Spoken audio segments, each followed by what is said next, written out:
16 hours into a double shift, and my hands wouldn't stop shaking. Not from fatigue, though God knows I was running on fumes and the dregs of break room coffee that tasted like burnt rubber. My body had that hollow feeling, the kind that settles in after too many trauma calls and not enough sleep. I stripped off my paramedic uniform in the cramped locker room, trading it for jeans and a faded gray t-shirt that had seen better days. The October chill had already worked its way into the aging building, and I grabbed my jacket before heading out. 28 years old, and still driving a 1998 Ford pickup that coughed more than it purred.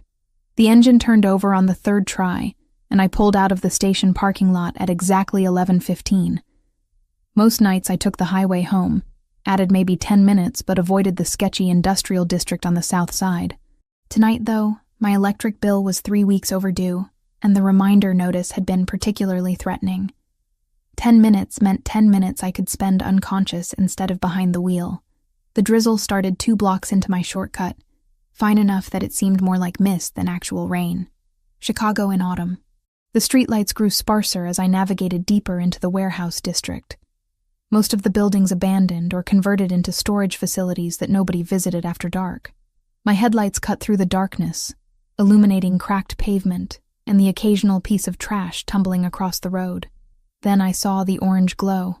My foot hit the brake before my brain fully processed what I was seeing. 40 meters ahead, flames licked upward from an overturned sedan, the vehicle resting on its roof like some massive dead beetle. Black smoke mixed with the drizzle, creating an oily haze that reflected the fire's light. The Mercedes emblem was still visible on what remained of the rear panel. Every instinct screamed at me to keep driving.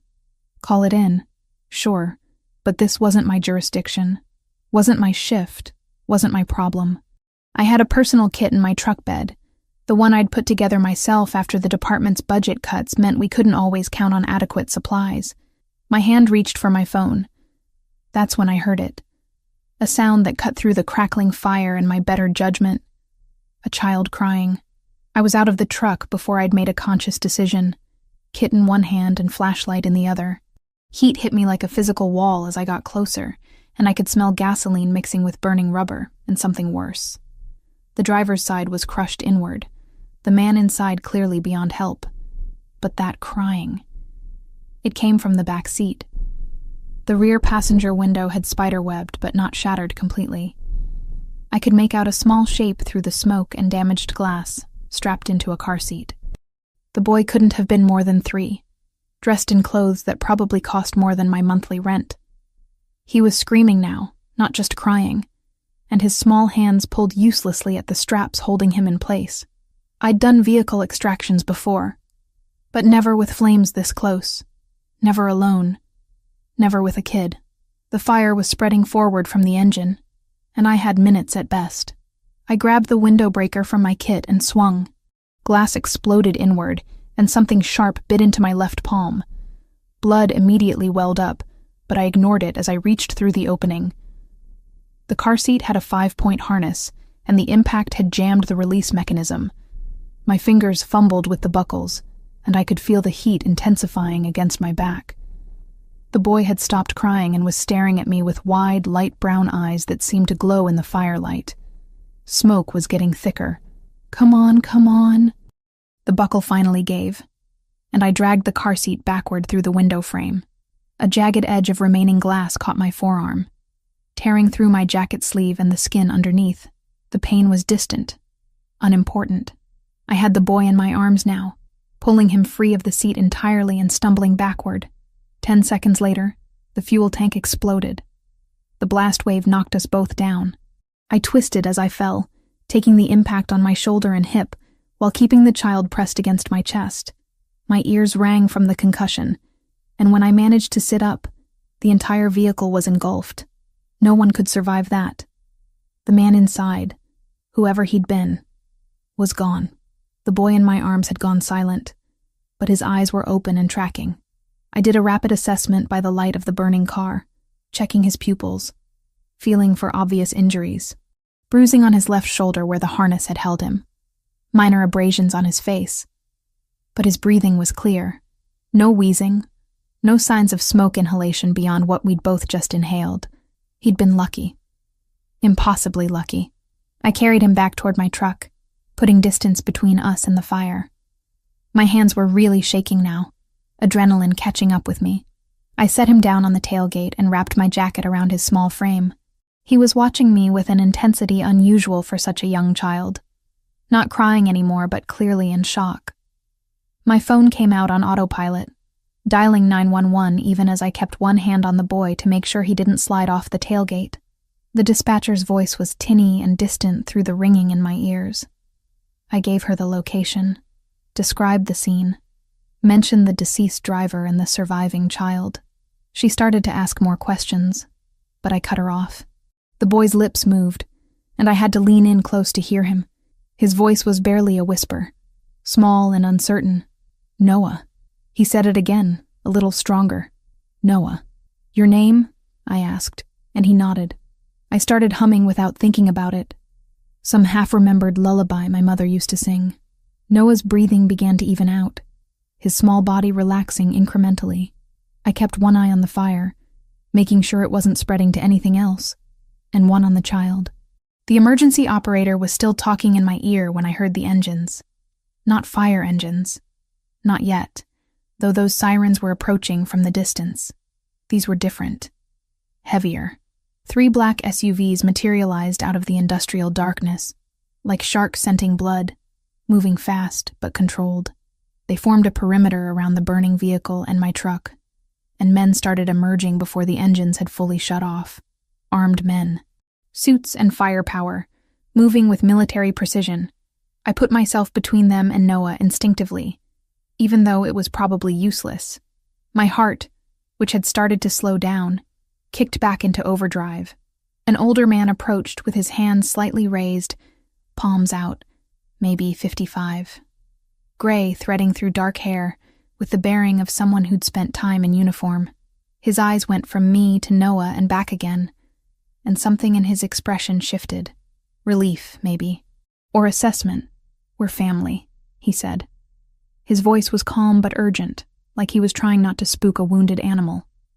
The boy's family. There was an attack. We need to secure him immediately. I didn't move. Prove it. He could have tried to take Noah by force. They outnumbered me and outgunned me, and we all knew it. Instead, he pulled out his phone with slow, deliberate movements and turned the screen toward me. The photo showed him standing next to a tall man in an expensive suit, both of them smiling at the camera. Between them, cradled in the suited man's arms, was a baby. Noah, maybe a year or two younger. Noah was leaning around me now, peering at the man. Recognition dawned on his small face. Tio Serge, he said quietly. I looked at the burning car, at the armed men, at Noah's torn clothes, and the way these people had appeared out of nowhere. Nothing about this was normal. Nothing about this was safe. But Noah knew this man, and whoever had attacked that car might still be out there. I'm coming with you, I said. To the hospital. I need to make sure he's properly evaluated and documented. The man, Sergio apparently, nodded immediately. Almost too quickly, like he'd been expecting the demand. Of course, we want that too. He gestured toward the nearest SUV, and I picked Noah up again, feeling him burrow against my shoulder. The vehicle's interior was as expensive as the exterior suggested. Leather seats, tinted windows so dark I could barely see out, and a communication system that looked military-grade.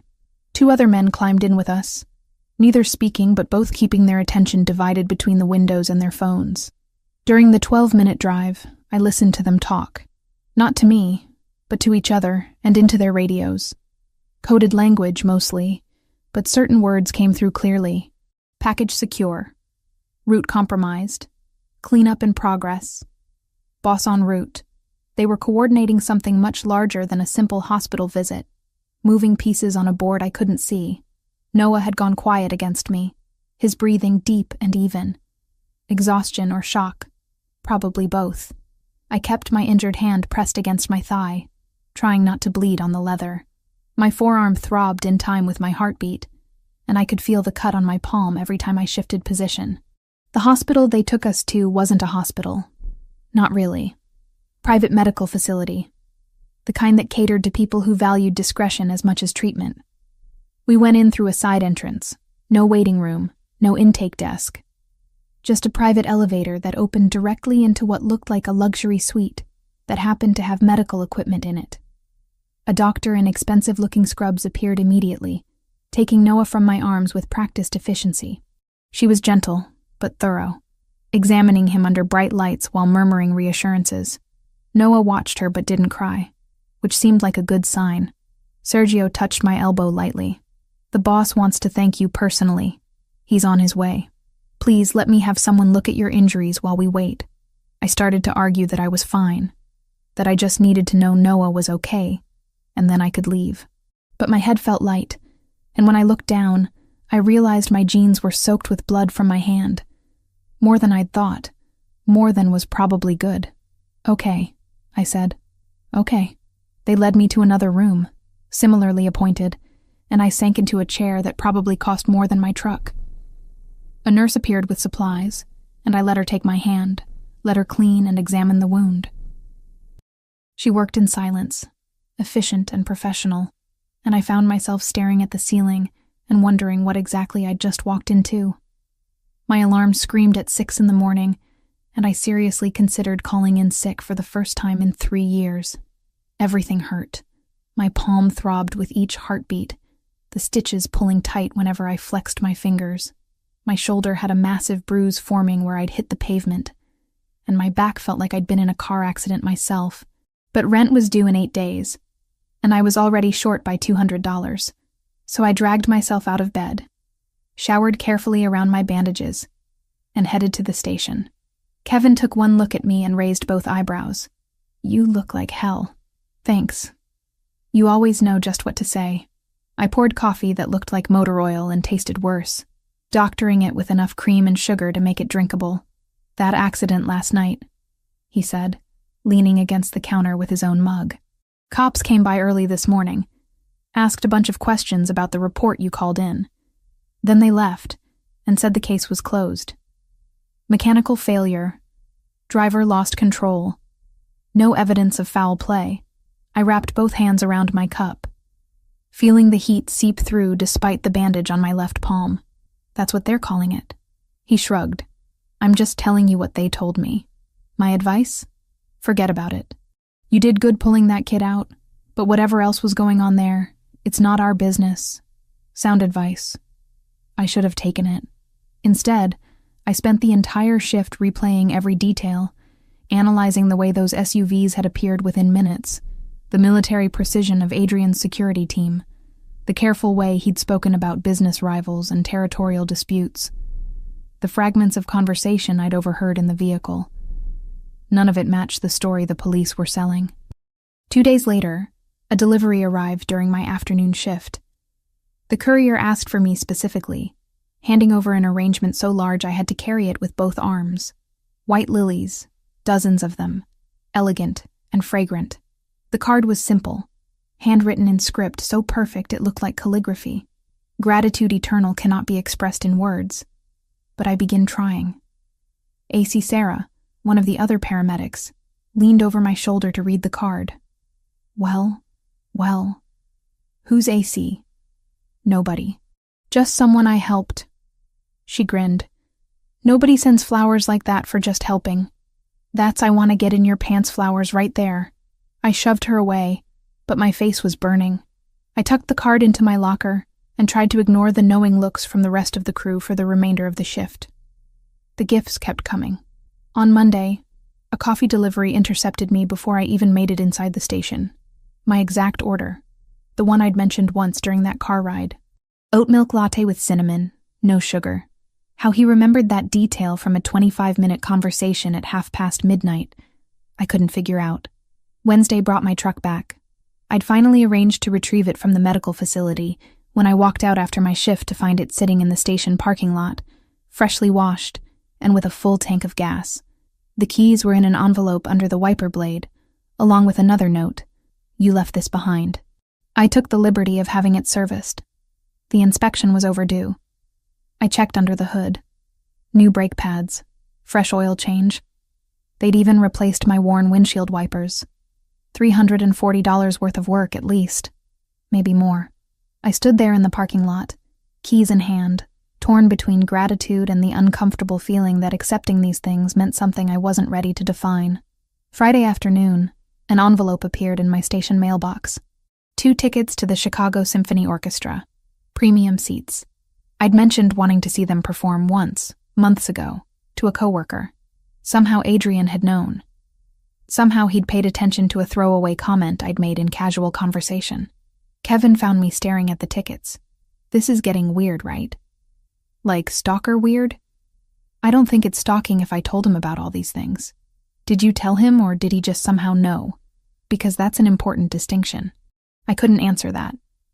Didn't want to examine it too closely. Thursday of the second week, Adrian appeared in person. I'd just finished an afternoon shift, was heading toward my truck with my bag slung over my shoulder. He was leaning against a black Mercedes, this one a sedan, rather than an SUV. No suit today. Dark jeans, a white button-down with the sleeves rolled up, looking more human and somehow more dangerous for it. My steps faltered, but I kept walking until I reached my truck, parked 3 spaces from his car. He straightened, sliding his hands into his pockets. Lauren. Adrian. I unlocked my door but didn't open it. What are you doing here? Noah asks about you. Every day. He calls you his angel. He drew this. Adrian produced a folded piece of paper from his back pocket, handing it over. I unfolded it carefully with my healing hand. A child's drawing in crayon. A stick figure with yellow hair, though my hair was brown, standing next to orange and red scribbles that could only be fire. The figure had a circle around its head. A halo. My throat tightened unexpectedly. How is he? Struggling. Nightmares. His therapist suggested that seeing you again might help. Let him confirm you're real, that you're safe. Help him process the trauma. Adrian shifted his weight, the first uncertain gesture I'd seen from him. I'm asking if you'd be willing to have lunch with us. Saturday. Somewhere public, wherever you'd feel comfortable. I should have said no. Should have recognized that getting more involved with Adrian Castrovani and his world was a terrible idea. But I kept seeing that drawing, that carefully rendered halo, and thinking about a 3-year-old boy who couldn't sleep. Okay, I said. Lunch. Somewhere public. Relief flashed across his face so quickly I almost missed it. Thank you. I'll pick you up at noon. I can drive myself. I'd prefer to drive you. Please. There was something in the way he said it, almost a plea, that made me relent. Fine. Noon. Saturday arrived cold and overcast. Typical Chicago autumn weather. I changed clothes 3 times before settling on jeans and a forest green sweater that at least didn't have any holes or stains. Adrian pulled up exactly at noon in an SUV. Noah strapped into a car seat in the back. The moment Noah saw me through the window, his entire face lit up. He waved frantically, and I felt something in my chest twist. I climbed into the front passenger seat, twisting to look at him. Hi, Noah. Hi. He held up a plastic dinosaur. This is Rex. He's a T-Rex. Do you like dinosaurs? I love dinosaurs. Rex looks very fierce. He's the king. Noah's voice was solemn, like he was sharing crucial information. He eats meat. Adrian caught my eye, something almost like a smile playing at the corners of his mouth. He's been talking about dinosaurs nonstop for 2 weeks. You're going to hear a lot about paleontology today. We drove to a restaurant on the lakefront, nice but not ostentatious, with floor-to-ceiling windows overlooking the water. Adrian had reserved a corner table, private but still visible to the rest of the restaurant. Noah sat between us in a booster seat, immediately pulling out crayons and a coloring book. The meal passed easier than I'd anticipated. Noah chattered about dinosaurs, about his preschool, about a dog he'd seen in the park. Adrian was attentive without hovering, cutting Noah's food into small pieces, wiping spills, but letting the boy's enthusiasm flow naturally. Between managing Noah, Adrian asked me questions. Real questions, not small talk. What made you become a paramedic? What's the worst call you've ever had? What's the best? He listened to my answers with complete attention, like every word mattered. I told him about my parents. About the car accident 8 years ago, the drunk driver who'd run a red light, the paramedics who'd done everything right, but couldn't save them. About how I'd felt so helpless, watching from behind the police barricade, and how I'd decided that day that I wanted to be the person who tried, who fought for every second, every chance. His expression softened as I spoke. I lost my wife 2 years ago. Car accident as well. Her brakes were sabotaged. She didn't suffer, they told me, but I'm not sure if they were telling the truth or just being kind. Noah was barely a year old. He doesn't remember her. I'm sorry. The words felt inadequate, but what else was there? She would have liked you, he said quietly. Sophia. She had a big heart, always helping people, even when it wasn't safe. We argued about it constantly. Noah's head drooped against my arm halfway through dessert. Exhausted from excitement, I shifted carefully, letting him rest against my shoulder. Adrian watched us, and the expression on his face was complicated, tender and sad, and something else I couldn't identify. He hasn't relaxed like that with anyone since Sophia died, Adrian said. You're good for him. When we got back to my building, Adrian walked me to my door again despite my protests. Noah had woken up enough to demand a hug goodbye, his small arms squeezing my neck. Thank you, Adrian said after Noah released me. For today, for all of it. You're welcome. Can I text you? Updates about Noah. Maybe arrange another visit. I hesitated, weighing caution against the memory of Noah's smile. Okay. The messages started that evening. A photo of Noah showing off a drawing he'd made at school.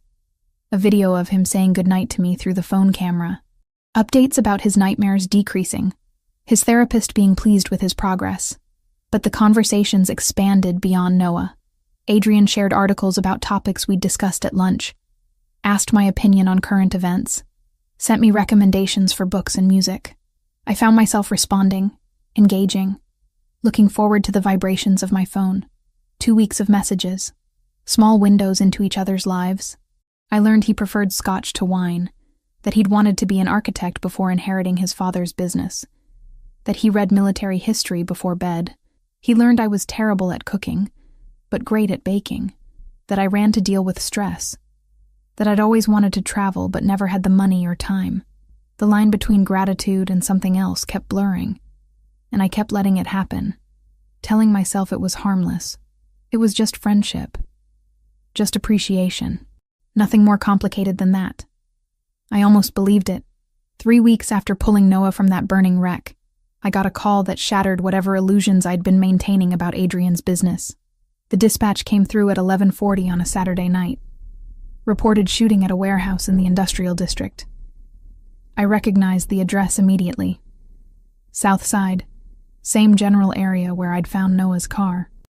Kevin drove while I prepped equipment in the back, double-checking supplies with hands that had started trembling the moment I heard the location. We rolled up to a scene already secured by men in suits. Not police. Private security, the kind with bulges under their jackets that meant serious hardware.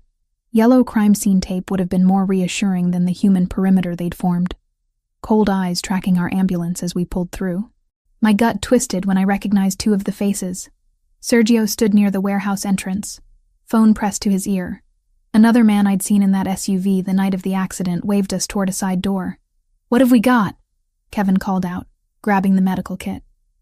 GSW to the shoulder. Subject is refusing hospital transport. Of course he was. I followed Kevin inside, my paramedic training taking over even as my mind raced. The warehouse was mostly empty, just some shipping containers and wooden crates stacked near the walls.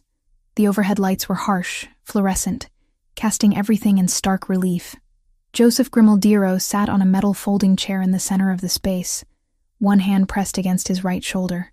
Blood seeped between his fingers, dark and viscous.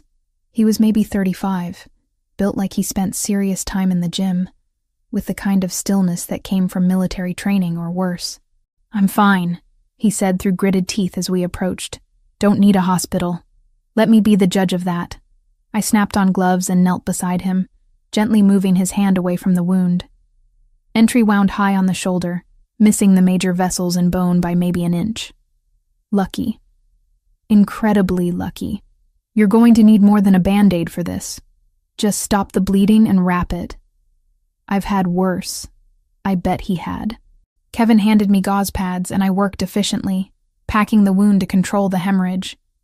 While my hands moved on autopilot, my ears picked up fragments of conversation from the men scattered around the warehouse. Albanians are getting bold. That's 3 hits in 2 weeks. Vincent needs to verify his contacts. Someone's feeding them information. Boss wants lockdown protocol on all primary properties. No exceptions. Albanians. Hits. Boss. The words clicked together like puzzle pieces I'd been deliberately ignoring. Business rivals, Adrian had said. Territorial disputes. Clean euphemisms for violence and organized crime. For exactly the kind of world that had left Joseph bleeding in a warehouse at midnight. You're going to need antibiotics, I told Joseph, securing the bandage with medical tape. And this should be stitched properly. At least let me take you to the facility where they treated Noah. Something flickered in his expression at the boy's name. Recognition. Maybe respect. You're her. The one who pulled him out. Yeah. And right now I'm the one telling you this wound needs proper medical attention. He looked past me to where Sergio had appeared. The older man nodded once, and Joseph sighed. Fine. But no public hospital. Wouldn't dream of it, I muttered. Kevin and I packed up our equipment, and I was acutely aware of eyes following us all the way back to the ambulance. I climbed into the passenger seat and stared straight ahead as Kevin pulled away from the warehouse. That was weird as hell, Kevin said once we were several blocks away. Those weren't cops. No, they weren't. Lauren. His voice was serious now, concerned. Whatever those people are into, you need to stay away from it. I know you helped that kid, and that was a good thing. But this? He gestured back toward the warehouse. This is dangerous. I know, but knowing didn't make it simpler. I went home after our shift ended, showered, and sat on my bed with my phone in my hands for 20 minutes before I finally typed out a message. We need to talk. In person. Adrian's response came within 60 seconds. Where and when? We met the next afternoon at Millennium Park, in the open where there were tourists and families, and enough witnesses that I felt safe. Adrian arrived alone, dressed down in jeans and a leather jacket that probably cost more than my monthly salary. He looked tired, shadows under his eyes that hadn't been there during our lunch by the lake. We walked along the path in silence for a few minutes before I found the words. I need you to be completely honest with me. No more careful phrasing. No more business rivals and territorial disputes. I need the truth. He stopped walking, turning to face me. Behind him, the Chicago skyline rose against an overcast sky. You were at the warehouse last night. I was. I treated one of your men. I heard them talking about Albanians and hits and lockdown protocols. I crossed my arms, less from cold than from the need to hold myself together. I'm not stupid, Adrian. I've suspected for a while now what you're involved in. But after last night, I can't pretend anymore. What do you want to know? Everything. The truth. All of it. He looked at me for a long moment, something like resignation crossing his features. Then he started talking. My father built an organization over 30 years. We control territory, offer protection to businesses, mediate disputes that the police won't or can't handle. We collect fees for these services. We have rules, codes that we don't break. No drugs. No human trafficking. No prostitution. My father believed in honor, and I've maintained that standard.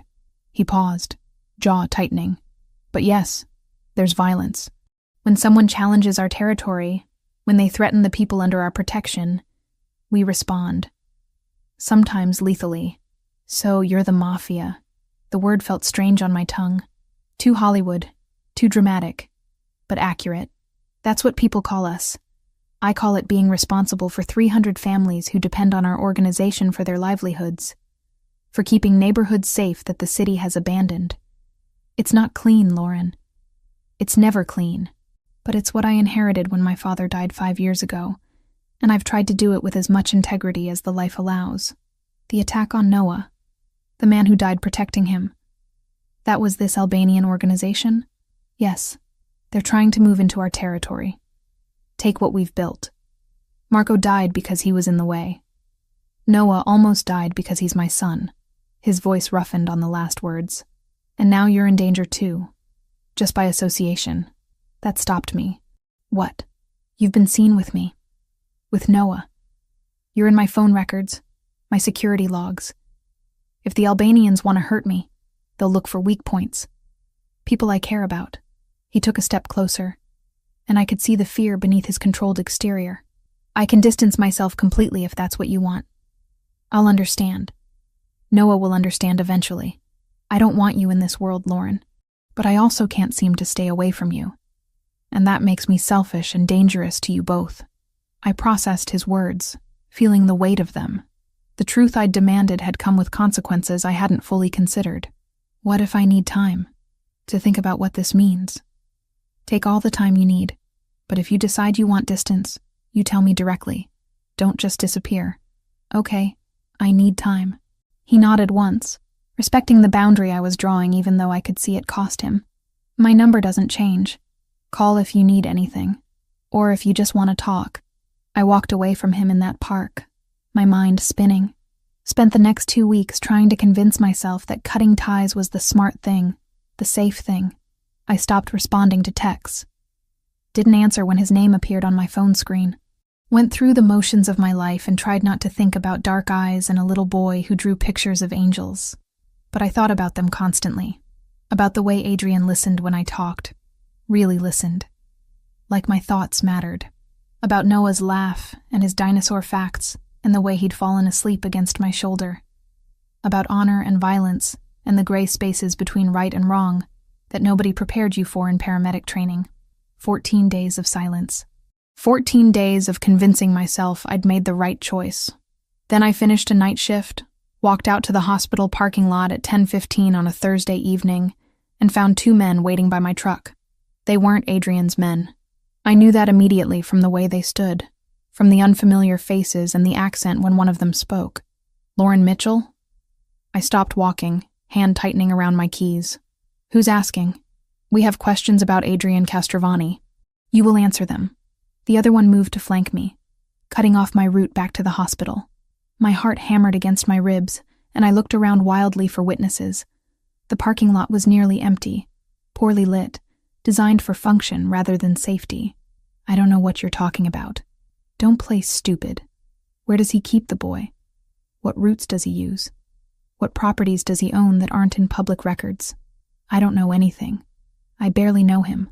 The first man took a step closer, and I could smell cigarettes and something sharper. Danger. We know you spent time with him. With his son.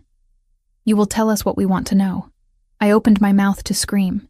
The second man's hand clamped over my face, rough palm muffling the sound. The other grabbed my arm, twisting it behind my back hard enough to send pain shooting through my shoulder. My keys clattered to the pavement. This was happening. This was really happening. Terror flooded my system, followed by a surge of pure rage. I brought my heel down hard on the instep of the man holding me, felt the impact through my boot. He grunted but didn't let go. I thrashed, trying to break free, trying to make enough noise that someone, anyone, would notice. Then headlights swept across the parking lot. An SUV, black and massive, took the turn too fast. Tires squealed as it cut across parking spaces, bearing down on us. The men holding me hesitated, then released me and ran. I stumbled forward, caught myself on the hood of my truck, gasping for air. The SUV's doors opened before it had fully stopped. Sergio emerged from the driver's side, another man I recognized from the warehouse climbing out of the passenger seat. They looked at me, then in the direction my attackers had fled. "Are you hurt?" Sergio asked, already pulling out his phone. I shook my head, not trusting my voice. My hands were shaking so badly I couldn't have picked up my keys if I tried. Boss maintained light surveillance, just in case. There was a shift change, a 3-minute gap in coverage. We got here as fast as we could. He was already talking into the phone, rapid-fire Italian that I couldn't follow. 10 minutes later, another vehicle arrived. Adrian got out looking like violence barely contained, his expression colder than I'd ever seen it. He scanned the parking lot. Then his eyes locked on me. The ice thawed slightly, replaced by something that might have been relief. He didn't ask permission before pulling me into his arms. I let myself lean against the solid warmth of him, while the shaking gradually subsided. "You're coming with me," he said quietly. "Right now. This isn't a request, Lauren. Those men marked you. You're not safe here anymore." I should have argued. Should have insisted on keeping my independence, my normal life. But my arm hurt where they'd grabbed me, and I could still feel that hand over my mouth, cutting off my air. I was terrified and exhausted, and so tired of being alone. "Okay," I whispered. "Okay." The mansion in Evanston was something out of a different world. 3 stories of stone and glass set back from the road behind iron gates and manicured gardens. Security checkpoints at the entrance, guards stationed at intervals around the property, cameras mounted discreetly at every angle. A fortress pretending to be a home. Sergio drove us through the gates while Adrian sat beside me in the back seat, his presence a mix of comfort and pressure. He hadn't let go of my hand since we'd left the hospital parking lot, his thumb tracing absent patterns across my knuckles. The guest suite they installed me in was bigger than my entire apartment. King bed with sheets that probably cost more than my monthly rent. Bathroom done in white marble with a soaking tub and a shower that had more settings than my truck. Walk-in closet, private balcony overlooking the gardens. Luxury that felt suffocating rather than comfortable. "This is temporary," Adrian said, reading my expression. "Just until we neutralize the Albanian threat. You can go back to your life once it's safe." I wanted to believe him. Wanted to think this was just a brief interruption, a few days of inconvenience before everything returned to normal. But the way he said it, the careful distance in his tone, suggested he didn't believe it either. The first week felt like being trapped in a 5-star prison. Adrian insisted I keep working, said he wouldn't let me abandon my identity just because he'd dragged me into his world. So every shift, 2 guards in an unmarked car followed my truck at a discreet distance. They never approached me, never made their presence obvious to my coworkers. But I always knew they were there. Kevin noticed anyway. Called me out during a break, concern written across his weathered face. "You going to tell me why you've got a security detail now?" "Ex-boyfriend trouble," I lied, the words tasting sour. "Just being cautious." He didn't believe me, but he let it drop. What else could he do? The afternoons were harder. I'd return to the mansion, this beautiful cage, and have nothing to do but think. Noah changed that. The first day he discovered I was living there, he appeared at my suite door clutching a plastic stegosaurus and a stack of coloring books. Want to color with me? How could I say no to that? We spread out on the floor of my suite, Noah chattering about his day at preschool while carefully staying inside the lines of a T-Rex picture. His presence made the space feel less like a prison cell and more like a home. It became routine. I'd finish my shift, drive back with my shadow security detail, and find Noah waiting. We'd color or build with blocks or read stories until dinner. He taught me the scientific names of dinosaurs. I taught him the bones of the human skeleton using a coloring book I'd brought from work. He was smart, curious, affectionate in the way of children who'd known loss too young. Dinners were family affairs. Adrian insisted on it, no matter how late he worked or how many meetings he had scheduled. We'd sit together at the massive dining table, Noah between us, eating meals prepared by Adrian's chef. The food was incredible, but I barely tasted it, too aware of Adrian across from me, of the strange domesticity we'd fallen into. "You're good with him," Adrian said one evening after Noah had been taken upstairs to bed. We were lingering over coffee, the house quiet around us. "He's attached to you." "I'm attached to him too. He's a sweet kid. He calls you his angel. Did you know that?" Adrian's expression was soft in the candlelight. "Not to your face, but when he prays at night, he thanks God for his angel who saved him from the fire." My throat tightened. "Adrian, I know this isn't what you wanted. This life, this situation, but I'm grateful you're here. Not just for Noah, for me too." The conversations deepened after Noah was asleep. Adrian would find me in the library or on the balcony of my suite, and we'd talk for hours. He told me about his brothers, both killed in a territory war when he was barely out of college. About inheriting the organization at 25, when his father had a fatal heart attack. Thrust into leadership before he was ready.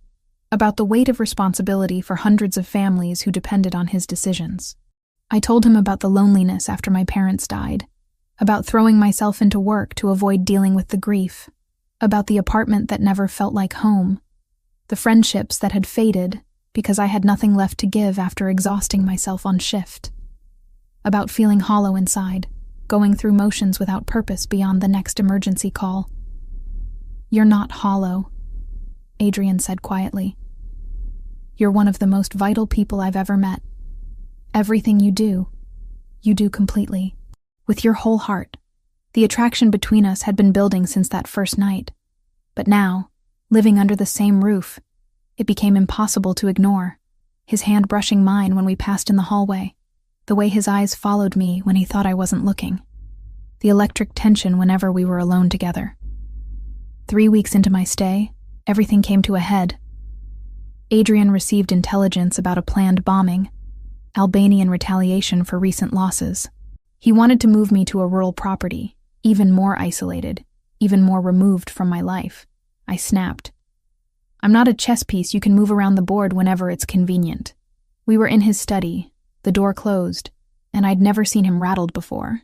But now his control was cracking, frustration bleeding through. "I'm trying to keep you alive. I didn't ask for this. I didn't ask to be watched constantly, to have my every movement tracked, to live in this beautiful cage where I can't even walk to the corner store without an armed escort." "Then what do you want?" He was in my space now, close enough that I had to tilt my head back to meet his eyes. "Tell me what you want, Lauren, because I'm trying to figure out how to keep you safe while respecting your autonomy, and I'm failing at both. I want to know why I'm really here." My voice came out steadier than I felt. "Is this just about protection? About keeping me safe until the Albanian threat is over? Or is this about something else?" "You know it's about something else." His voice dropped, rough and honest. "You've known since the beginning. Then say it. Stop dancing around it. Say what this is." "I can't stop thinking about you." The words came out like a confession, like something he'd been holding back for too long. "Noah asks about you constantly. Calls you his Lauren mom when he thinks I can't hear. And I imagine what it would be like if you stayed. Not because you have to, not because it's safer, but because you chose to. Because you wanted to be part of this, part of us. You're asking me to give up my entire life." "No, I'm asking if you want something different. If maybe the life you had before wasn't the life you wanted anyway." He lifted his hand, hesitating before touching my face. "Tell me I'm wrong. Tell me you were happy before, that you want to go back to that empty apartment and those endless shifts and the loneliness you described. Tell me, and I'll arrange better security so you can leave tomorrow." I couldn't tell him that. Couldn't lie when he was looking at me like I was something precious and terrifying all at once. Instead, I closed the distance between us and kissed him. He went still for half a second, surprise freezing him in place. Then his arms came around me, pulling me against him as he kissed me back with an intensity that stole my breath. This wasn't gentle or tentative. This was months of tension finally breaking, need and want, and something deeper tangling together. We broke apart, both breathing hard. I pressed my forehead against his chest, feeling his heart hammer beneath my palm. "This doesn't fix anything," I said. "I still have questions. I still don't know if I can accept all of this." "I know." His hand moved through my hair, tender despite the desperation I'd felt in his kiss. "But it's a start." That night changed things between us. We didn't sleep together, not yet, but the boundaries had shifted. He'd kiss me goodnight after Noah went to bed. I'd find excuses to touch him, small points of contact that both of us seemed to crave. The mansion started feeling less like a prison and more like a possibility, but I couldn't quite surrender to it. Couldn't let go of the part of me that insisted this was temporary, that I'd go back to my real life eventually. I held something back, kept a piece of myself protected, because trusting completely felt like stepping off a cliff, with no idea if anyone would catch me. Adrian seemed to understand. He didn't push, didn't demand more than I was ready to give, just kept showing up, kept being patient, kept proving with actions rather than words that this thing between us was real. Noah noticed the shift. Children always do. One afternoon while we were building a block tower, he looked up at me with those light brown eyes so much like his mother's. Are you going to stay forever? The question hit me harder than it should have. I don't know, buddy. That's complicated. But you want to stay? He wasn't letting it go. Small face serious. Because I want you to stay. Daddy's happier when you're here. He smiles more. I pulled him into a hug, feeling tears prick my eyes. We'll see, okay? But no matter what happens, I care about you very much. Okay. He seemed satisfied with that non-answer in the way only children can be, immediately returning his attention to the block tower. Can you hand me the blue one? That evening, after Noah was asleep, Adrian found me on the balcony of my suite. He wrapped a blanket around my shoulders against the November chill and stood beside me, both of us looking out at the garden lights. Noah asked if I was staying forever, I said. What did you tell him? That I didn't know, that it was complicated. I turned to face him. Was that wrong? It was honest. That's never wrong. He was quiet for a moment. For what it's worth, I hope you stay. Not just until this is over. I hope you choose this. Choose us. I'm trying to figure out what that even means. What choosing you means when your life is so different from anything I've ever known. It means being a family. Imperfect and complicated and sometimes dangerous, but family nonetheless. It means mattering to someone, having someone matter to you. He turned to me, and in the low light I could see vulnerability in his expression. I haven't let myself want anything beyond survival and duty for 2 years. You make me want more. I reached for his hand, lacing our fingers together. I'm scared. I know. So am I. He brought our joined hands up, pressing a kiss to my knuckles. But I'd rather be scared with you than safe without you. We stood there in the cold, holding on to each other, and for the first time since arriving at the mansion, I let myself imagine staying. Really staying. Not as a temporary guest, but as someone who belonged. The thought was terrifying and exhilarating in equal measure, and I wasn't ready to commit to it yet, but I was starting to see the shape of what it could be. This life that was being offered. Starting to think that maybe, just maybe, I wanted it. By week 5, I'd stopped thinking of the mansion as temporary housing. My clothes filled the walk-in closet. My toiletries spread across the marble bathroom counter. Noah had started bringing his homework to my suite automatically, spreading his papers across my desk while I reviewed medical journals. The 3 of us had fallen into rhythms that felt dangerously close to permanent. But the war with the Albanians wasn't going well. I could see it in the tension Adrian carried, in the late-night meetings that stretched past midnight, in the increased security protocols that had everyone on edge. They were always one step ahead, anticipating moves before they were made, hitting targets with precision that suggested inside information. I was reading in the library one afternoon when raised voices echoed from Adrian's study. The door was closed, but sound carried through the old house. I shouldn't have eavesdropped. Should have gone back to my suite, given them privacy. Instead, I moved closer to the study door. 3 warehouses in 2 weeks, Adrian. They knew exactly where to hit and when. That was Vincent Pellegrini, one of Adrian's lieutenants. I'd met him briefly at one of the dinners. Early 40s, with the coiled energy of someone always ready for violence. I'm aware of the losses. Adrian's voice was cold, controlled. What I need is an explanation. Someone's feeding them information. Has to be. The timing is too perfect.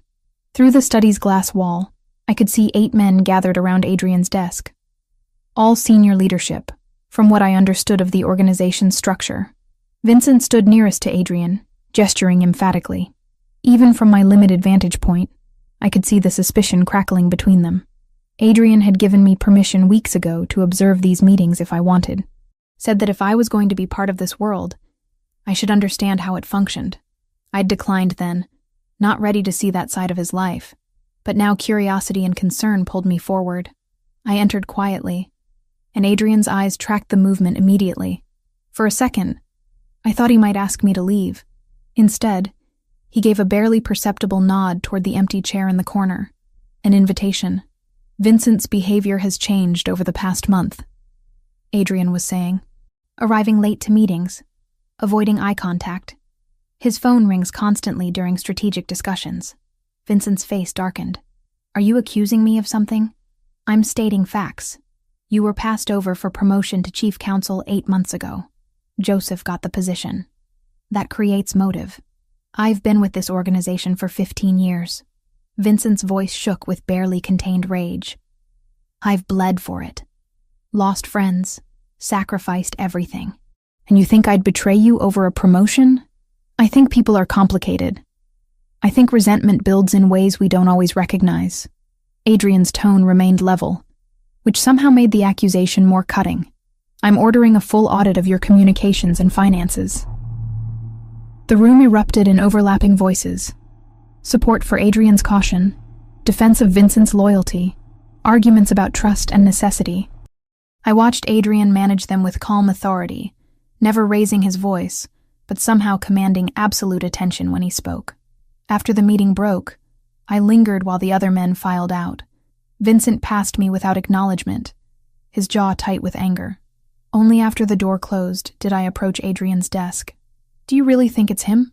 I think someone is betraying us, and Vincent has exhibited concerning patterns. Adrian rubbed his temples, exhaustion showing through his usual control. But you disagree. I don't know enough to disagree. But in emergency medicine, we're taught that the most obvious symptom isn't always the real problem. Sometimes it's masking something else entirely. I perched on the edge of his desk. What if Vincent's behavior is a response to stress rather than guilt? What if focusing on him means you miss the actual leak? He considered this. Dark eyes studying my face. Who else would you look at? Everyone with access to the information that's being leaked. Cross-reference who knew about each compromised location and when. Look for patterns beyond just suspicious behavior. You're saying I should expand the investigation. I'm saying don't let confirmation bias narrow your focus too early. You already suspect Vincent, so you're seeing everything through that lens. Adrian reached out, pulling me closer until I stood between his knees. How did I survive 2 years without you? I have no idea. You clearly make terrible decisions when left unsupervised. He smiled. That rare, genuine expression that transformed his face. Terrible decisions like trusting you with strategic planning. The worst. The expanded investigation took 3 days. Adrian brought in outside contractors, specialists in digital forensics and financial tracking. They tore through communication records, bank accounts, and travel patterns of everyone with security clearance. I watched some of it from my corner chair, Adrian's silent observer, fascinated by the methodical efficiency of it all. Vincent was cleared. His changed behavior traced back to his daughter's struggles with anxiety, requiring increased therapy appointments that conflicted with his schedule. The frequent phone calls were from her school counselor. The distraction was guilt over not being present enough, not betrayal. But the investigation turned up something else. Sarah Winters, the senior accountant who'd been with the organization for 20 years. A 52-year-old widow with a son who had special needs, living quietly in the suburbs. Her digital footprint showed encrypted communications with a number traced back to an Albanian lieutenant. Adrian called her into his study alone. I watched through the glass wall as Sarah entered, expecting a routine meeting. Watched her face crumble when she saw the laptop open on Adrian's desk, the evidence displayed clearly. She collapsed into a chair, sobbing before Adrian said a single word.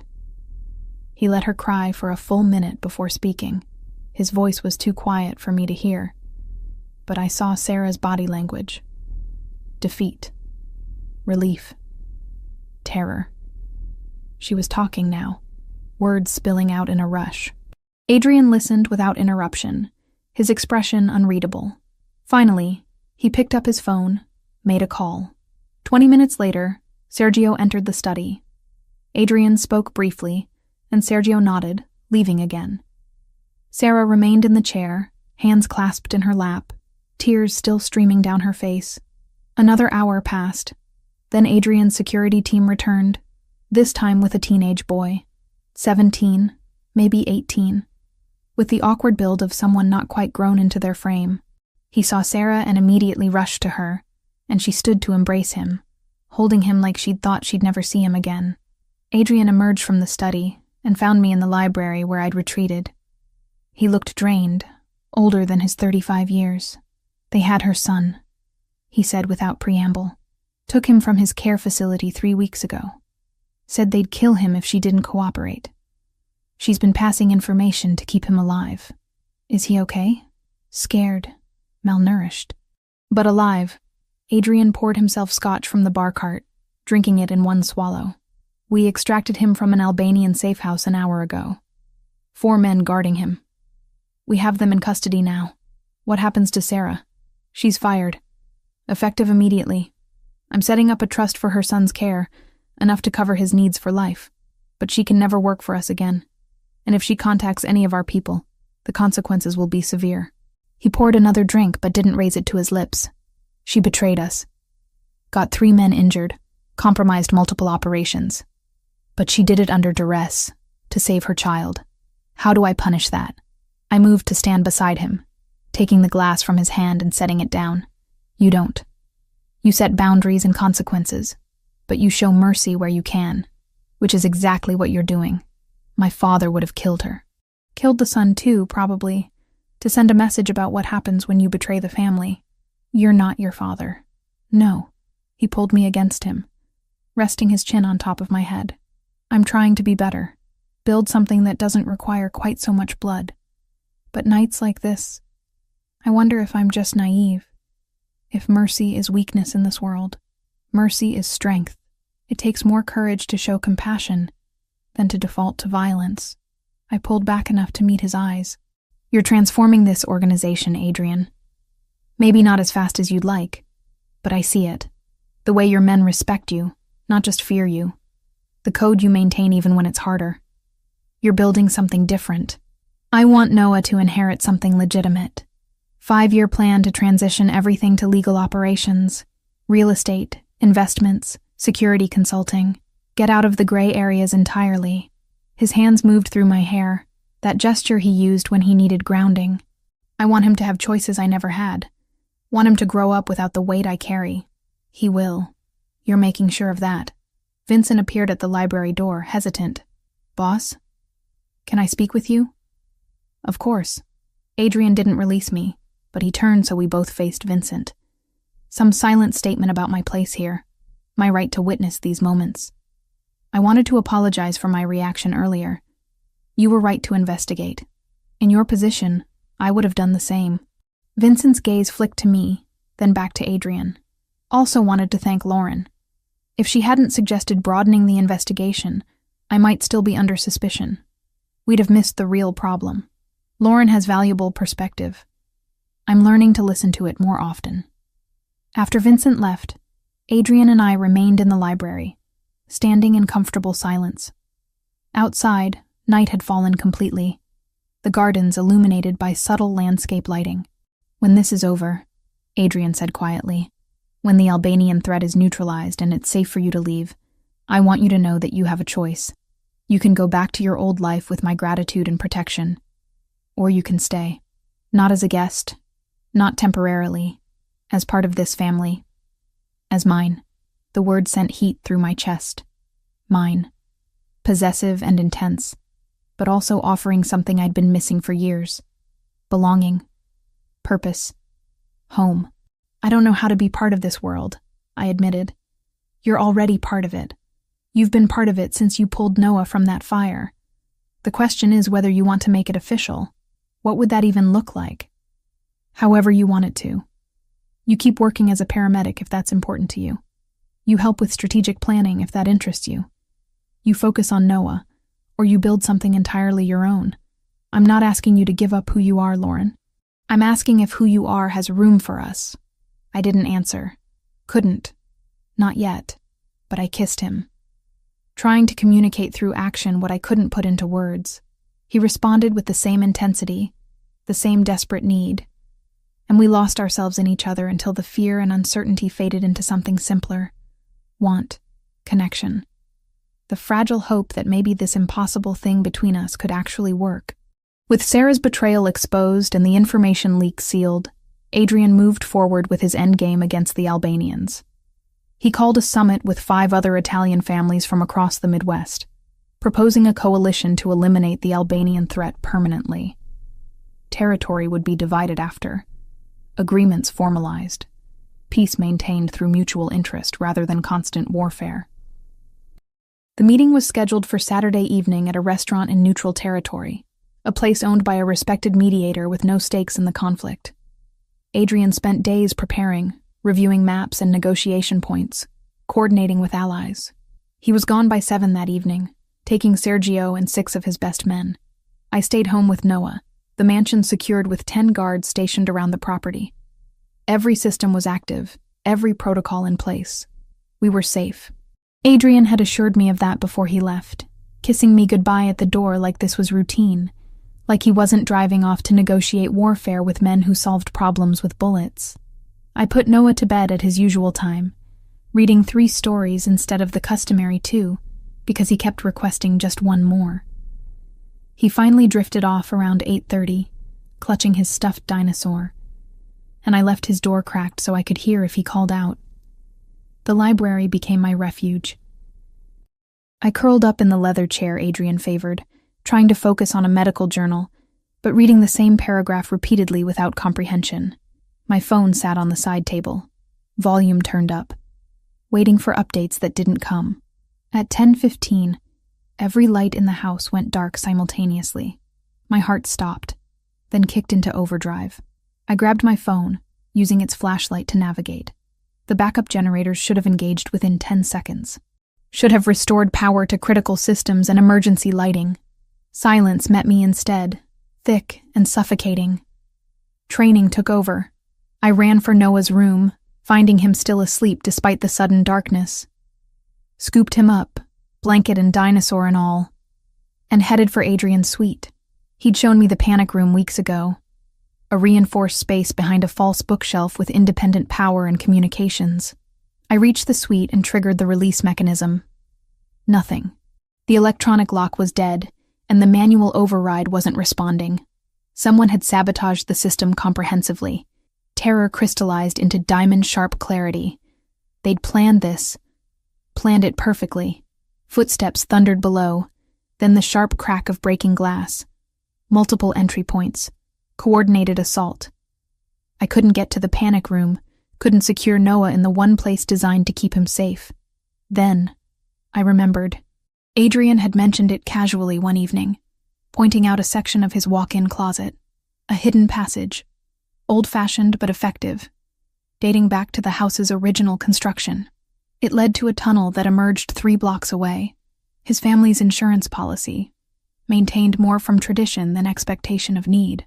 I carried Noah to the closet, found the panel Adrian had indicated, and pushed. It swung inward, revealing narrow stairs descending into darkness. Cold air rushed up, stale and earthy. "Noah, honey, I need you to wake up." I kept my voice gentle but urgent. His eyes fluttered open, confused and frightened. "Remember how Daddy told you about the secret tunnel? We're going to play a game. You're going to go down these stairs with your flashlight and sit at the bottom. Don't make any sound, okay? Like hide and seek. Where are you going? I need to make sure the house is safe. But if anyone comes except Daddy, Sergio, or me, you run through the tunnel. Can you be brave for me?" He nodded, lower lip trembling but holding back tears. I activated the flashlight on my phone, set it to low brightness, and handed it to him. Watched him disappear down the stairs, the light bouncing off stone walls. Once he was out of sight, I repositioned the panel, making it look undisturbed. Then I went hunting for a phone. Adrian's office was on the 1st floor, connected to a dedicated landline that bypassed normal telecommunications. If any phone in this house would still work, it would be that one. I made it halfway down the grand staircase before I heard voices. Not English. Albanian, I guessed from the harsh consonants. I retreated, my mind racing through options. The guest bedroom adjacent to the study had a window overlooking the grounds. If I could reach it, signal the external guards. But 2 men appeared in the hallway below, flashlight beams cutting through the darkness. One looked up, and our eyes met across 20 feet of open air. He shouted something, and footsteps converged on the staircase. I ran, no longer worried about stealth, just speed. Ducked into the nearest room, locked the door knowing it would buy me seconds at most. The room had been a guest suite before I moved in. Furniture covered in sheets, unlived in for months. I needed a weapon. Adrian kept firearms throughout the house, protocol in case something like this happened. The nightstand. He'd shown me every location, insisted I know how to access them. I yanked open the drawer, found the revolver, checked the cylinder. 6 rounds.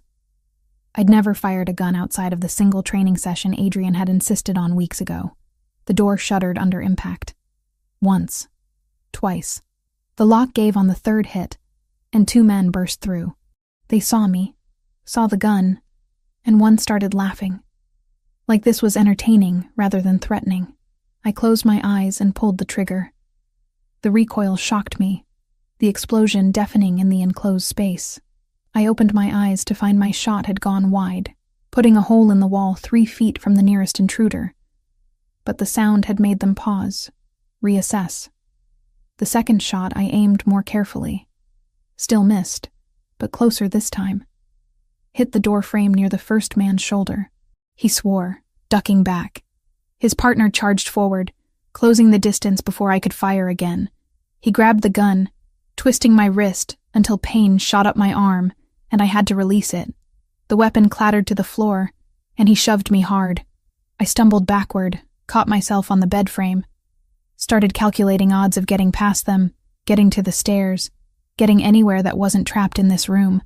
Rough hands grabbed my arms, yanked them behind my back.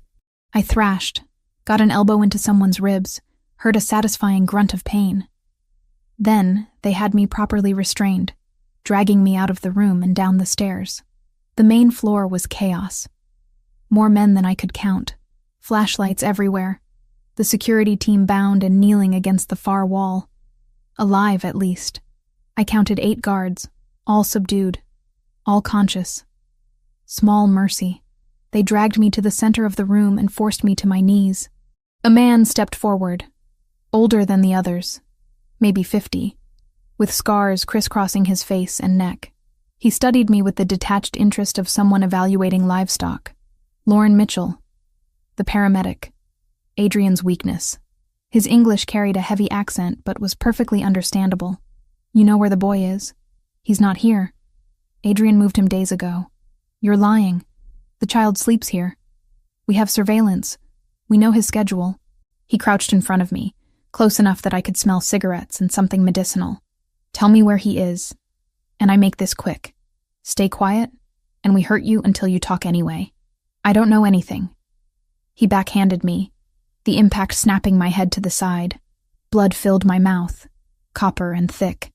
I spat it at his feet, earning another hit that made my vision blur. Castrovani took everything from us. Now we take everything from him. His organization, his territory, his son, his woman. Where is the boy? I stayed silent, using the pain to focus, to keep from breaking. They'd search the house eventually, find Noah in the tunnel. But every minute I bought him was another minute closer to potential rescue. Then headlights swept through the broken windows. Multiple vehicles, moving fast. The Albanians noticed too, sudden tension rippling through the room. The man in front of me stood, barking orders in his own language. The front doors exploded inward before anyone could respond. Adrian came through like a force of nature, gun drawn, 3 men flanking him. He took in the scene instantly, his security team bound. Me on my knees, blood on my face. The Albanian leader's hand wrapped in my hair. A knife I hadn't seen now pressed against my throat.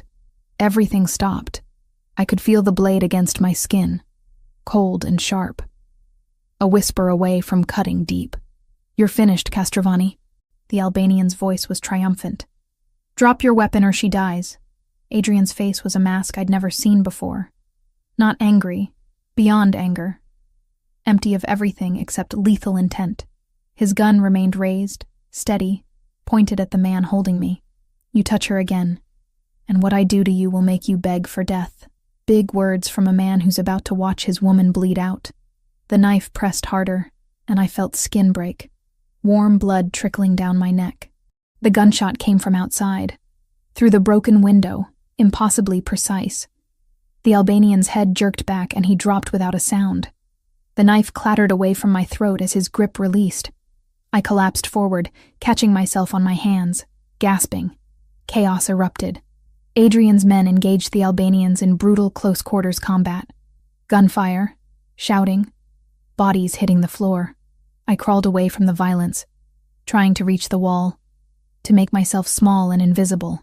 Adrian reached me before I'd gone 3 feet, pulling me against him with one arm while still maintaining his weapon with the other. His hand went to my neck, checking the wound, and I felt him tremble. Noah's safe. Tunnel in your closet at the bottom of the stairs. He's scared, but unharmed. The words seemed to break something in him. He pulled me impossibly closer, his face buried against my hair. Around us, the fight was ending. The Albanians who weren't dead were surrendering, hands raised, weapons dropped. 3 minutes from start to finish. Efficient. Brutal. Final. I love you. The words came out raw, torn from somewhere deep. I love you and I almost lost you and I can't, Lauren. I can't. I pulled back enough to see his face, to look into those dark eyes that had haunted me since the first night. My hand came up to cup his jaw, feeling the tension there, the barely controlled violence that he'd turned outward to protect me. I love you too. I should have said it before. Should have told you weeks ago. Say it again. I love you, Adrian Castrovani. He kissed me then, desperate and fierce, tasting of fear and relief and promise. When we broke apart, Sergio was standing nearby, tactfully looking away. But I caught his expression before he schooled it. Approval. Maybe even joy. I'll get Noah, Sergio said quietly. Adrian nodded, not releasing me. We stayed there on the floor, surrounded by violence and aftermath, while Sergio disappeared upstairs. He returned minutes later with Noah, who was pale but composed, clutching his dinosaur. When he saw us, his composure cracked. He launched himself at Adrian, and I found myself in the middle of a 3-person embrace, Noah crying against his father's chest while Adrian murmured reassurances in Italian. Eventually we moved to the library, the only room in the house that hadn't been touched by the invasion. Adrian's men secured the premises, removed the bodies, attended to the injured guards. Police would be notified with the carefully edited version of events that Adrian's lawyers had perfected over the years. The story would be home invasion, defensive action. Investigation quietly closed. Noah fell asleep between us on the couch, exhausted by fear and relief. Adrian kept one hand on his son, the other laced with mine, like he needed to physically confirm we were both real and safe. It's over, he said quietly. The Albanian leadership is gone. The coalition voted unanimously for permanent peace accords. Territory division is signed. This war is finished. And us? Us is just beginning. He lifted our joined hands, pressing a kiss to my knuckles. If you still want it, still want this life. I looked at Noah sleeping peacefully despite everything, at Adrian's face showing every emotion he usually kept locked away, at the home we'd built in the midst of violence and uncertainty. This wasn't the life I'd imagined. Wasn't safe or simple or anything I'd thought I wanted, but it was real. And it was mine. And I was choosing it. I want it. I want this. I want you. His smile was brilliant and rare. Then you have me. All of me. For as long as you'll have me. That's going to be a very long time. Good. He kissed me again, gentle this time. A promise rather than desperation. Because I'm never letting you go. The week after the attack, Adrian refused to leave the mansion. Canceled every meeting, delegated every decision, and spent his days with us. He was different. The careful control he usually maintained had cracked, leaving something rawer underneath. He'd find me in whatever room I occupied, and just stand there, watching, like he needed visual confirmation that I was real and breathing. Noah noticed too. Asked me one afternoon while we colored, his small voice uncertain, if Daddy was okay. I didn't have a good answer. How do you explain to a 3-year-old that his father had almost lost everything that mattered and was still processing that terror? I went back to work 2 weeks later. Adrian wanted me to wait longer, but I needed the normalcy. Needed to remember I was more than just someone who'd survived violence. Kevin took one look at the fading bruises on my face and the bandage on my neck and didn't ask questions. Just said he was glad I was alive and handed me a coffee. My shadow security detail had been upgraded. 2 cars now instead of 1. 4 men instead of 2. They maintained their distance, but their presence was impossible to ignore. I'd stopped pretending this was temporary, stopped imagining a return to my old life of solo drives and empty apartments. The mansion became home in all the ways that mattered. I moved my belongings from the guest suite to Adrian's room without discussion. The transition so natural, neither of us commented on it. His closet held my jeans and his tailored suits. His bathroom counter overflowed with my products alongside his expensive cologne. We fell asleep tangled together and woke the same way. And it felt like breathing. Essential. Inevitable. Noah took to calling me Lauren Mom when he thought we weren't listening. I'd hear him talking to his stuffed animals, narrating elaborate dinosaur adventures where Lauren Mom saved the day. The first time Adrian and I actually heard it, we exchanged looks across the dinner table. That silent conversation married couples have, entire paragraphs communicated in seconds. That evening, after Noah was asleep, Adrian brought it up while we sat on the balcony, watching the garden lights flicker against November darkness. He wants to call you Mom. He asked me yesterday if it would be okay. My throat tightened. What did you tell him? That he should ask you himself. That names are important and should be chosen, not assumed. Adrian pulled me closer against the cold. But I told him I thought you'd say yes. You were right. The next morning, Noah crawled into bed between us at 6. Unusually quiet. I was barely awake, but I felt Adrian prop himself up on one elbow, giving Noah his full attention. Can I ask you something, Lauren? Always, buddy. Daddy said you get to decide if I can call you Mom. Do you want me to? He was studying his hands, shy suddenly in a way he rarely was with us. Because you do Mom things. You read me stories and help with homework and make sure I eat vegetables. And you stayed when things were scary. That's what moms do. I had to blink hard against sudden tears. I would be honored if you called me Mom. His face lit up brighter than the garden lights, and he threw himself at me in a hug that knocked the remaining air from my lungs.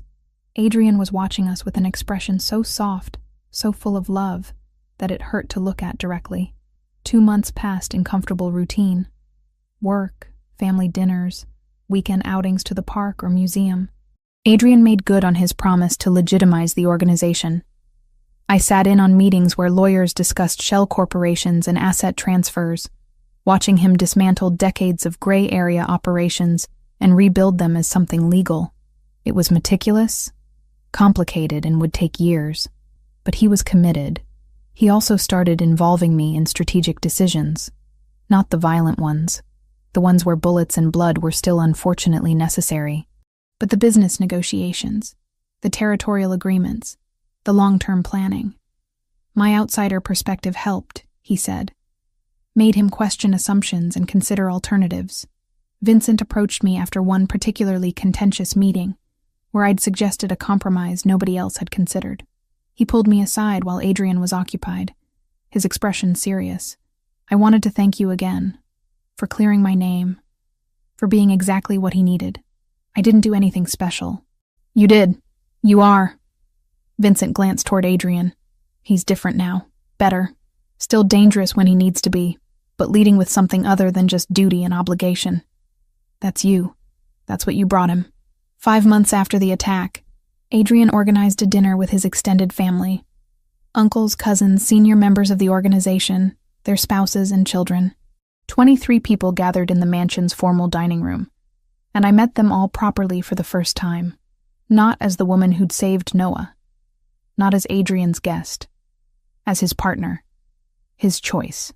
Vincent made a toast halfway through the meal, raising his glass with that easy smile I'd come to recognize as genuine. To Lauren, who saved our boss's son and then saved the boss himself, who brought light back to a house that had been dark too long. We're honored to call you family. And the table erupted in agreement, glasses raised, and I felt the acceptance settle over me like a warm blanket. These people, this strange, dangerous, complicated family, had taken me in, made space for me. I belonged here in ways I'd never belonged anywhere after my parents died. 6 months after the attack, Adrian took me and Noah to dinner at our favorite restaurant by the lake, the same place we'd gone for that first lunch when I'd been uncertain and overwhelmed. Noah chattered about school, about the science project he was working on, completely oblivious to his father's unusual tension. After dessert, Noah reached under his chair and produced a small wrapped box, with the kind of terrible wrapping job only a child could achieve. Crooked tape, paper bunched in weird places, but tied with a careful bow. "I helped Daddy pick it," he announced proudly. "Open it, Mom." The word still caught me off guard, sent warmth spreading through my chest every time. I unwrapped the box carefully, trying to preserve his handiwork, even as the paper tore. Inside was a smaller velvet box, and my breath caught. Adrian wasn't kneeling. That wasn't his style, too controlled for grand theatrical gestures. But he'd moved his chair closer to mine, and when I looked up, his eyes held everything he'd never been good at saying out loud. Noah and I discussed this extensively. He has very strong opinions about ring design and made several excellent points about emerald versus diamond. Emerald won based on matching your eyes. A small smile played at his lips. I'm not asking because it's the expected next step. I'm asking because 6 months ago, I almost lost you. And I've spent every day since then grateful I didn't. You're my choice, Lauren. Permanently. Irrevocably. If you'll have me. I opened the box. The ring was stunning and understated simultaneously. A square-cut emerald surrounded by small diamonds, set in white gold, elegant without being ostentatious. Perfect. Yes. The word came out thick with emotion. Yes, of course yes. Noah cheered loudly enough that other diners turned to look, grinning when they realized what was happening. Adrian slid the ring onto my finger, and it fit perfectly. Of course it did. He'd probably measured my finger while I slept. Obsessive attention to detail that was simultaneously frustrating and endearing. He kissed me then, gentle and sure, a promise sealed in front of witnesses. When we pulled apart, Noah was bouncing in his seat with excitement. Does this mean we're a real family now? We were already a real family. Adrian told him. This just makes it official. The weeks that followed were surreal. Planning a wedding while maintaining my paramedic shifts, while helping Noah with homework, while sitting in on meetings about real estate acquisitions and security consulting contracts. My life had become something unrecognizable from the isolated existence I'd been living 9 months ago. But it was mine. Chosen consciously, built deliberately, filled with people who mattered, and moments that counted. I'd traded loneliness for connection, empty independence for interdependence. The woman who'd pulled a child from a burning car wouldn't recognize the woman I'd become. 7 months after the attack, on a Tuesday afternoon when I wasn't working, I found myself driving to pick up Adrian from his downtown office. He'd been transitioning to legitimate workspace, distancing the business from residential properties. Noah sat in the back seat, singing a song he'd learned in school, delightfully off-key and completely unself-conscious.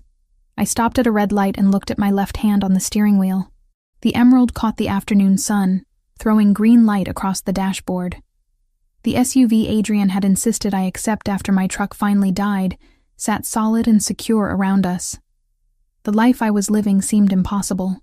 9 months ago, I'd been driving home from a brutal shift, taking a shortcut through an industrial district, thinking about overdue bills and endless loneliness. I'd seen flames and made a split-second decision to stop, to help, to try. That decision had changed everything. Led me here, to this moment, this family, this life I'd never imagined wanting. I'd saved Noah from fire that night, but somehow, in the process, he and Adrian had saved me from a different kind of burning, the slow smolder of isolation, of going through motions without purpose, of surviving rather than living. "Mom, what are we having for dinner?" Noah asked from the back seat. "I don't know yet, bud. We'll decide when we pick up your dad. Can we have pizza? We had pizza 3 days ago. But pizza is the best food." I laughed, catching his eyes in the rearview mirror. "We'll discuss it as a family." The light turned green, and I pressed the accelerator gently. The city rolled past, familiar now in ways it hadn't been before. This was home. These people were home. The dangerous man in the expensive office and the tiny human singing about dinosaurs behind me. They were mine, and I was theirs. And that belonging was worth every risk, every complication, every moment of uncertainty that had brought me here. I'd chosen this life with open eyes and full knowledge of what it meant. chosen it not despite its complications, but including them, because the alternative was going back to safe isolation, and I couldn't imagine anything worse than that now. The ring caught light again as I turned the wheel, and I smiled. In 9 months, I'd gone from saving a child to finding a family, from existing to living, from Lauren Mitchell, paramedic who went home to an empty apartment, to Lauren Mitchell Castrovani, partner to a man transforming his world, mother to a boy who drew pictures of angels, member of a family that had welcomed me completely. It wasn't perfect. Still had edges sharp enough to cut, dangers that required constant vigilance, compromises between the life Adrian was building and the life he'd inherited. But it was real, and mine, and chosen, and that made all the difference. Noah started a new song, this one about sharks, and I joined in because that's what mothers do. Adrian would probably cringe when we picked him up, his careful control tested by our enthusiastic off-key performance. But he'd smile too, that rare, genuine expression he wore more often now. He'd kiss me hello and ruffle Noah's hair, and we'd argue good-naturedly about dinner. And it would be ordinary and extraordinary all at once. 9 months since fire and fate had intersected on a dark road. 9 months since a split-second choice had changed 3 lives irrevocably. I wouldn't take it back for anything. I wouldn't trade this beautiful, complicated, dangerous, loving reality for any amount of simple safety. Because this was home. This was family. This was exactly where I belonged.